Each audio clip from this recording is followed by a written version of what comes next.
Gente, excludentes de ilicitude em branco. Então são 4 as excludentes de ilicitude do artigo 23 do Código Penal. Não esquecendo vocês, para finalizarmos esse assunto, que o rol do artigo 23 do Código Penal é um rol exemplificativo e não taxativo. Lembram-se disso nos registros anteriores, tá? Nós não temos somente aquelas 4 excludentes, nada impede de encontrarmos outras. Mencionei para vocês lá a questão do consentimento da vítima, que também é considerado excludente de ilicitude inominada, ou seja, não está no rol do artigo 23 do Código Penal. Como nós estamos estudando direito penal parte geral, nós vamos nos ater, nos restringir a essas 4 excludentes de ilicitude, que encontra-se descrita lá no artigo 23, tá bom? Falamos do estado de necessidade, falamos da legítima defesa. O estado de necessidade, os bens jurídicos estão em situação de perigo. Na legítima defesa, um bem jurídico está sofrendo uma agressão injusta ou na iminência de sofrê-la, tá? Pode haver também a questão do risco à vítima se nós estivermos diante de uma legítima defesa especial, aquela em que o indivíduo precisa ser agente de segurança pública que está repelindo esta agressão. Nos resta, para encerrarmos o segundo requisito do crime, que é a ilicitude, a análise do exercício regular do direito e do estrito cumprimento do dever legal, denominadas na doutrina de excludentes de ilicitude em branco. Por que em branco? Veja que o estado de necessidade, os seus requisitos vêm expostos no artigo 24.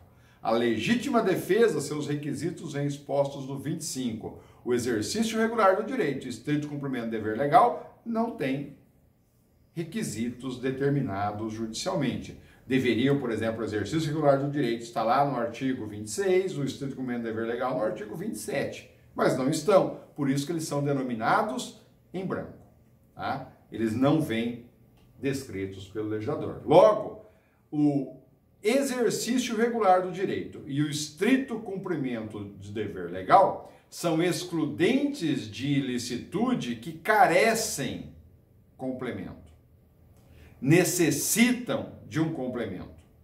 E onde encontramos esses complementos? Os complementos, eles vêm geralmente em normas extrapenais, fora do direito penal. Você as encontra no direito civil, no direito processual penal ou civil, no direito administrativo e assim sucessivamente, ok? Logo, os requisitos, a base para o estrito cumprimento do dever legal e exercício regular do direito vem em normas fora do direito penal. Por isso que elas são consideradas em branco, porque elas exigem, elas dependem de um complemento. Vamos entender a diferença de uma para outra. Vocês vão ver que é fácil, é tranquilo e rapidinho. Isso é matéria bem curtinha, tá? Veja, no exercício regular do direito, quando você está exercendo um direito, você pode exercer esse direito se ele estiver regulamentado, se ele estiver previsto em alguma legislação que não penal. Por isso que é exercer regularmente um direito, ou exercer um direito que você tem de forma regular, significa nos âmbitos normativos, dentro daquilo que a norma determina que você o exerça. Entendido isso? Então veja, no exercício regular do direito, portanto, repito, você pode exercer um direito qualquer que você tenha, desde que de forma regular, significa desde que dentro dos limites normativos. O exercício regular do direito, a pessoa encontra em situação, grave isso, encontra-se em situação facultativa de exercer ou não aquele direito que ela tem. É uma faculdade dela e não uma obrigação. Então veja, se você pegar lá o artigo 301 do Código de Processo Penal, por isso que é uma norma, é uma excludente de ilicitude em branco, porque ela depende de um complemento. Está aqui já o primeiro complemento. Esse complemento vem no Código de Processo Penal. Então veja, se você pegar o artigo 301 do Código de Processo Penal, você vai lá no 301 do CPP, você vai verificar que, em resumo, em síntese, o legislador diz lá que qualquer do povo, está dizendo qualquer pessoa, pode, faculdade, e não obrigação, qualquer do povo pode efetuar uma prisão em flagrante. E se assim o fizer, não está cometendo crime, porque está exercendo um direito de acordo com o que determina o artigo 301 do Código de Processo Penal. Portanto, está dentro da norma, está regular. Ah, que legal. Tá? Então veja, olha a diferença, só para vocês entenderem isso aqui. O legislador vai lá no 301 do CPP e diz: qualquer do povo pode, porém o policial deve prender em flagrante. Significa que o policial, quando prende em flagrante, ele o faz por uma obrigação. Logo, o policial está no estrito cumprimento de um dever legal, porque ele é obrigado a assim agir. Já a pessoa que não é policial, se ele prender, ele estará exercendo regularmente o direito, porque isso lhe é dado como faculdade e não como obrigação. Se for uma obrigação, é estrito cumprimento de dever legal. Se for uma faculdade, é exercício regular de direito. Tranquilo? Entenderam essa diferença? É nisso que consiste essas excludentes de ilicitude em branco. Tá? Avançar mais um pouquinho. Então, vamos só complementar esse artigo. Esse tema. Imagine que você é estudante, você é empresário, é comerciante, é comerciário, é motorista de táxi, de caminhão, é pedreiro, enfim, engenheiro, é médico, qualquer outra profissão. E você sai no portão da sua casa e está lá varrendo a calçada, está lavando o carro, lavando a moto, está brincando com o cachorro. E aí, de repente, você vê que alguém para na casa vizinha com uma moto, desce da moto, toca a campainha, o interfone, e sai uma mulher lá fora. A hora que sai a mulher, esse indivíduo parte para cima da mulher e começa a dar-lhe socos. Você vê aquilo, você sai correndo, pula sobre o corpo desse agressor, joga esse agressor ao chão, tá? Pega a mangueira d'água que você está lavando o teu carro, enrola a mangueira d'água nas mãos desse indivíduo para trás e dá um nó na mangueira. Ele está preso. E você coloca o teu corpo sobre o corpo dele e fala para ele: você está preso. E pede para a mulher que estava apanhando: chama a polícia. Veja, nessa situação, a hora que a polícia chega, a hora que você jogou ele no chão, ele já bateu com o joelho no chão, já se lesionou. Você teria cometido um crime de lesão corporal se não fosse o exercício regular do direito. A hora que você amarra as mãos dele para trás com a mangueira, isso é humilhante, é vexatório para ele, seria um constrangimento ilegal. Veja, se o legislador não possibilitasse o exercício regular de direito, você não poderia fazer isso, porque se você o fizesse, você estaria cometendo crime. O legislador vem e diz: esse indivíduo não vai responder pelo constrangimento ilegal, pela lesão corporal, pelo sequestro ou cárcere privado, que é como se ele tivesse, tá? Você privou o direito de ir e vir dele, você deu voz de prisão para ele. Aí o policial chega, algema, você tira a tua mangueira, o policial leva, você vai ser ouvido como testemunha. Você se torna herói naquela situação, quando na verdade você cometeu crime. E por que você não é penalizado? Por que você não é processado? Porque você exerceu naquele momento um direito que o Código de Processo Penal te dá, de você prender aquele indivíduo, de você atuar como se Estado fosse.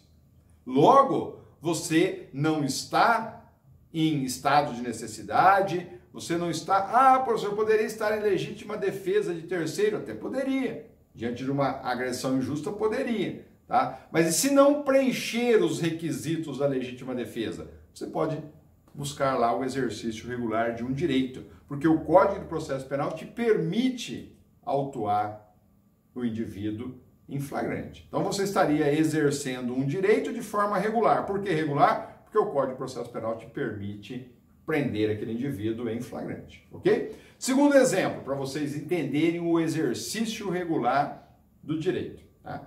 Você vai lá no Código Civil, artigo 1210, parágrafo 1º. Se você abrir o teu Código Civil aí, quem tem o Vadmecum, vai lá nele, abre lá no 1210. Leiam o parágrafo 1º do artigo 1210 do Código Civil. Se você ler o parágrafo 1º, você vai concluir que o legislador permite, autoriza o afastamento do esbulho possessório. Vocês vão entender o que é isso na disciplina, no direito civil. Ele autoriza o afastamento do esbulho possessório pela força física, na marra. E se você assim o fizer, você não comete crime, porque você está no exercício regular de um direito. Veja, dei um exemplo do Código de Processo Penal, dei um exemplo do Código Civil.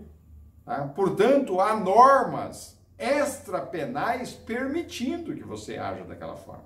E quando você assim o faz, para garantir um direito que você tem ou para garantir o direito de uma terceira pessoa, você está exercendo esse direito que a legislação te faculta. Tá? Portanto, é uma faculdade sua. Se você não quiser fazer isso, você não precisa. Mas se você quiser fazer, você está diante de uma excludente de ilicitude. Outro exemplo, e para a gente não avançar muito nos exemplos, nós já vamos daqui a pouquinho finalizar o exercício regular de direito. A violência desportiva. Né? Basta você buscar aí alguns canais, quem assina, né? Tem TV por assinatura, né? Se você for lá naquele canal Combate, né? Canal de luta, você vai assistir uma luta daquela, o indivíduo está socando o outro, está pingando sangue, às vezes tem que interromper a prática do esporte, o médico entrar e avaliar se tem condições ou não de continuar. O indivíduo sai com o rosto deformado de lá. Leva socos e pessoas pagam para assistir aquela agressão. É uma violação ao artigo 129 do Código Penal, não tenha dúvida que é.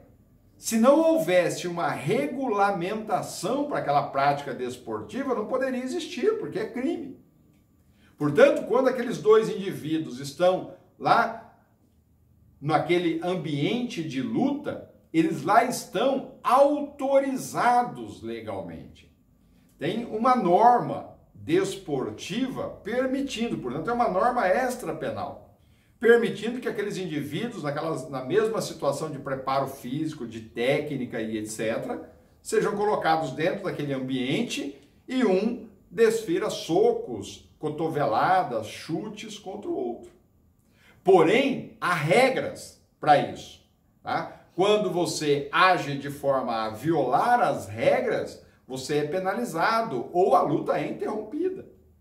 Tá? Então, por exemplo, no MMA, tem alguns locais no corpo que você não pode socar. Então, na nuca do indivíduo, você não pode. Tá? Porque aí você viola a norma daquela prática, daquele esporte. Você não pode, quando o indivíduo está com 3 ou 4 apoios no chão, você não pode dar joelhadas, chutes, socos. São regras, são técnicas. Tá? Aquilo tudo é normatizado. Tá? É uma norma extrapenal que regulamenta a prática daquele esporte. No futebol, a mesma coisa, que é o mais comum. Tá? Tanto é que lá dentro do campo tem um árbitro. É ele que fica fiscalizando se as normas para a prática desportiva se faz presente. Logo quando o indivíduo dá um chute no seu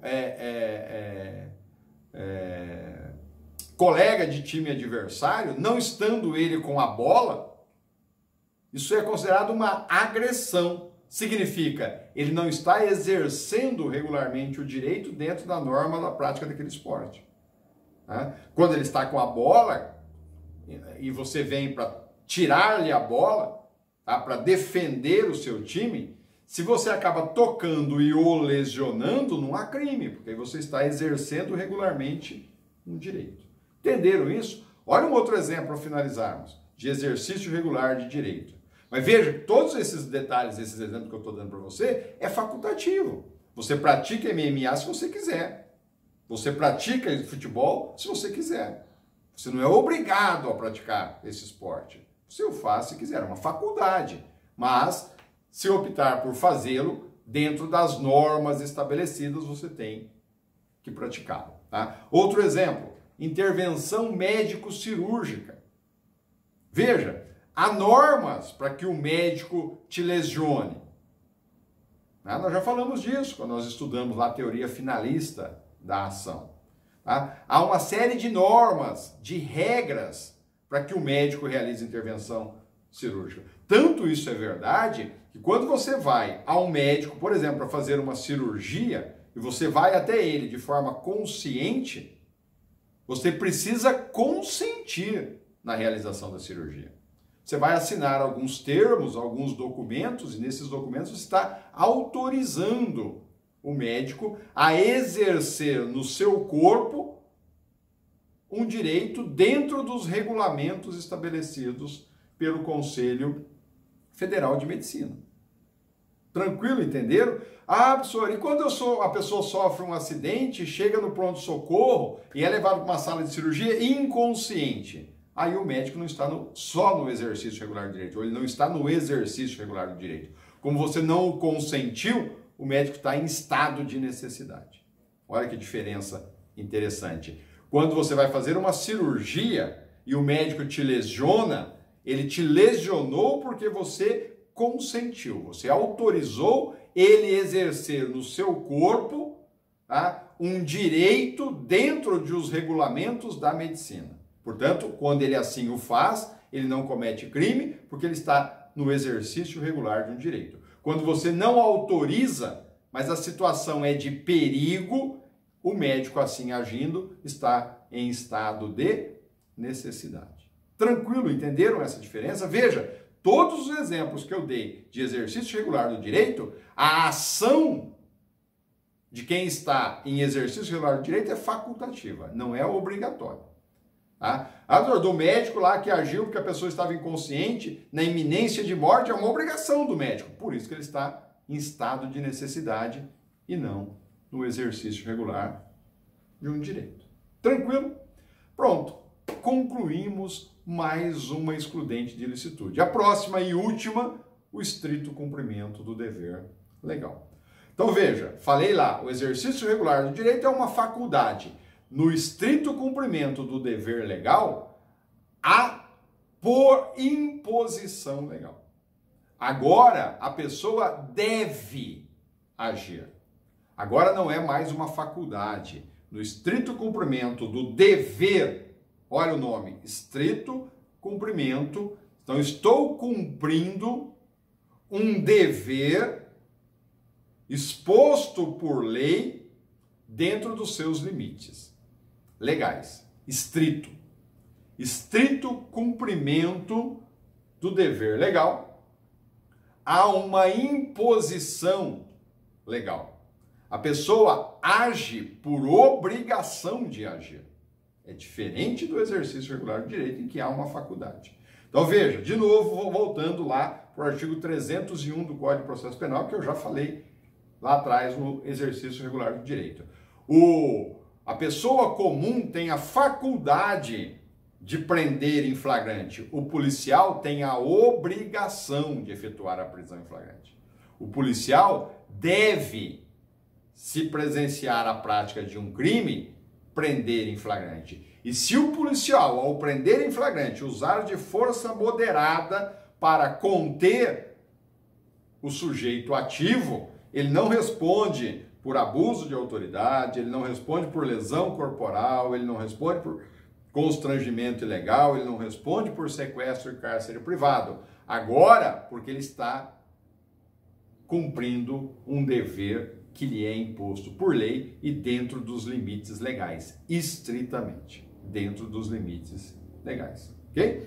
Outro exemplo, o oficial de justiça, tá? Ele recebe uma ordem judicial advinda do Código de Processo Civil ou do Código de Processo Penal, onde o juiz, fundamentadamente, com base nessas normas extrapenais, ordena ao oficial de justiça que ele realize a apreensão de alguns bens. Então ele chega na sua casa e apreende sua moto, apreende seu carro, sua geladeira, sua TV. Esse ato do oficial de justiça é típico de furto. Mas por que o oficial de justiça não comete o crime de furto? Porque ele está exercendo regularmente um direito? Claro que não. Ali seria faculdade. O oficial de justiça, ao receber essa determinação judicial, legal, ele é obrigado a cumpri-la. Logo, ele está no estrito cumprimento de um dever legal. Está cumprindo um dever da profissão que ele escolheu dentro dos limites legais. É óbvio que se o juiz falar para ele, vá até a residência e apreenda o carro A, as características do carro, então um Gol vermelho, placa tal, ano tal. Ele for lá apreender o Gol e mais uma moto, agora ele não está no estrito cumprimento de dever legal. Agora ele extrapolou o dever que ele tem. Agora, em relação à moto, aí há abuso de autoridade, a furto, a qualquer outro crime aí mencionado. Tá bom? Entenderam isso? A mesma situação, se o oficial de justiça vai cumprir um mandado judicial, uma ordem judicial, e a ordem judicial ela advém de leis extrapenais, geralmente processuais, tá? De despejo. Ele chega lá e coloca a pessoa para fora da casa. Tá? Ele entra na casa e tira o morador da residência. Tá? Ainda que para isso, às vezes, tem que usar força necessária. Logo, ele estaria violando o domicílio, ele estaria constrangendo a pessoa. Por que ele não responde por esses crimes? Porque ele está cumprindo um dever legal dentro dos limites ali estabelecidos. Então, imagine a seguinte situação. O juiz expede uma ordem para que se adentrem numa residência, para que policiais adentrem numa residência e vá buscar um objeto ilícito. E se encontrá-lo, efetuar a apreensão desse objeto. O juiz expede essa ordem com base lá no Código de Processo Penal. Aí o policial entra na residência. Ele entra na residência e ele não encontra o objeto. Irritado por não encontrar o objeto, ele começa a quebrar as cadeiras que tem dentro da casa, a mesa, o televisor e etc. Agora o policial está no estrito cumprimento do dever legal? Não, agora ele extrapolou o dever legal que ele tem. Logo, agora ele comete abuso de autoridade em decorrência do excesso praticado. Ele não pode alegar a excludente de ilicitude inominada do estrito cumprimento do dever legal. Ele tinha a obrigação de ir lá buscar o objeto e não danificar os outros. Se ele foi lá e propositadamente ele danificou objetos que não era necessário danificar para encontrar o que se visava encontrar, aí sim há o excesso e ele vai responder pelo excesso. Entendido isso?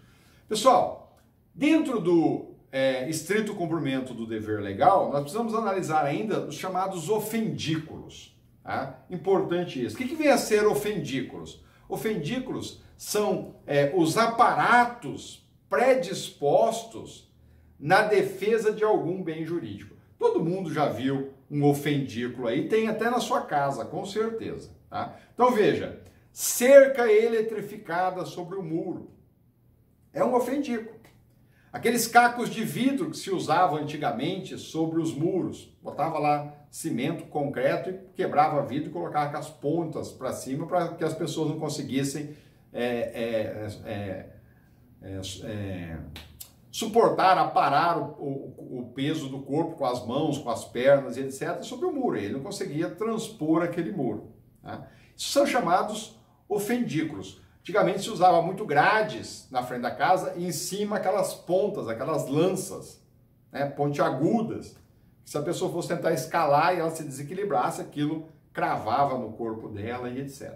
São chamados ofendículos, tá? Só para vocês entenderem o que é isso. Ofendículo. Então são esses aparatos predispostos, colocados previamente, mesmo sem nenhuma violação ao bem jurídico, visando a defesa do bem jurídico. Qual é a defesa quando você coloca isso na sua casa, na sua empresa, no seu local de trabalho?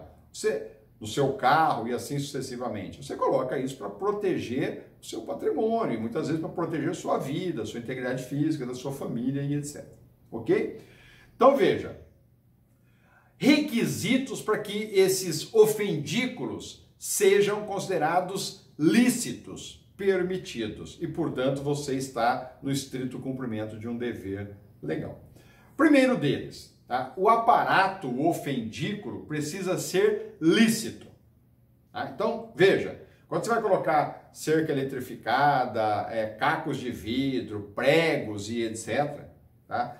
Isso precisa ser permitido, precisa ser lícito. Você não pode, por exemplo, fazer a sua casa e colocar, sei lá, agulhas contaminadas com a Covid-19 para que a pessoa tocar na agulha se contamine com o vírus da Covid-19. Não é possível. Com o vírus do HIV, tá? Isso não é permitido. Tá? Você não pode usar desses aparatos, desses ofendículos. Eles precisam ser lícitos. Esse é o primeiro requisito. Segundo requisito do ofendículo, esses aparatos eles precisam estar visíveis. Precisam ser visíveis. Tá? Não pode ser oculto.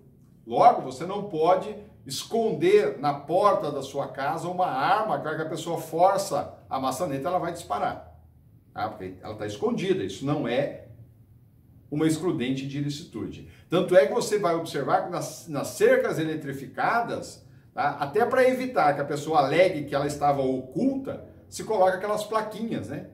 Cerca eletrificada, cuidado, cerca eletrificada, para que as pessoas visualizem a cerca. Tá? Portanto, precisa ser visível. Terceiro requisito, precisa esse ofendículo, esse aparato predisposto, ele precisa ser inacessível a um terceiro inocente. Por isso que há regras estabelecendo isso, há normas estabelecendo a instalação desses ofendículos. Veja, se você instala uma cerca eletrificada num muro muito baixo, então você faz um murinho de 30 centímetros, de meio metro, ou de 1 metro, e você bota uma cerca eletrificada em cima dela. Não pode, porque pode uma criança ou uma pessoa que não visualizou encostar naquele muro e ao encostar ou ao levantar o braço para coçar a cabeça ou com a cabeça tocar naquela cerca eletrificada, sofrer uma descarga elétrica e vir a óbito.